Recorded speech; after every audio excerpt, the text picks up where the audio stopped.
They stood unarmed, bound, and subdued.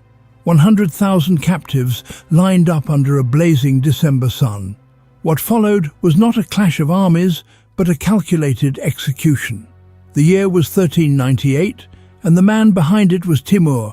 By the time Tamerlane reached the gates of Delhi, he had already carved a trail of destruction from Central Asia, feeding his camels with straw, setting them ablaze, and sending them into the enemy lines, throwing the elephants into chaos. The Delhi forces disintegrated. The city was left defenseless.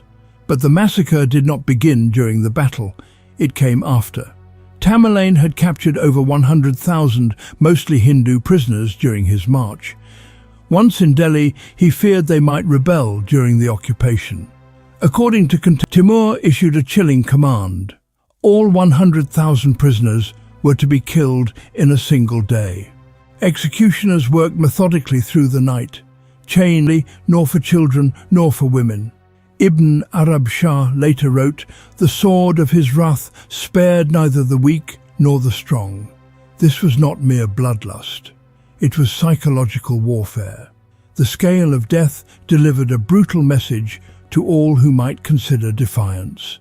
Resistance meant annihilation. The people of Isfahan rebelled against Timur in 1387. They could not have imagined the scale of the retribution that would follow. What began as a surrender quickly transformed into one of the most horrifying massacres in medieval history. One Emir Timur, the Central Asian warlord, had already subdued much of the Iranian plateau. His administrators were stationed in the city, collecting tribute and enforcing order. But soon after, an uprising erupted. Local citizens reportedly killed a detachment of Timur's occupying troops, an act that, in his doctrine of vengeance, demanded absolute and public punishment. According to the fitted with precision and merciless resolve, he ordered a general massacre of the population. Yazdi records that 70,000 people were executed. Other chroniclers it was not simply the number of the dead that stunned the Islamic world, it was how their remains were used. Ghastly structures were not chaotic heaps.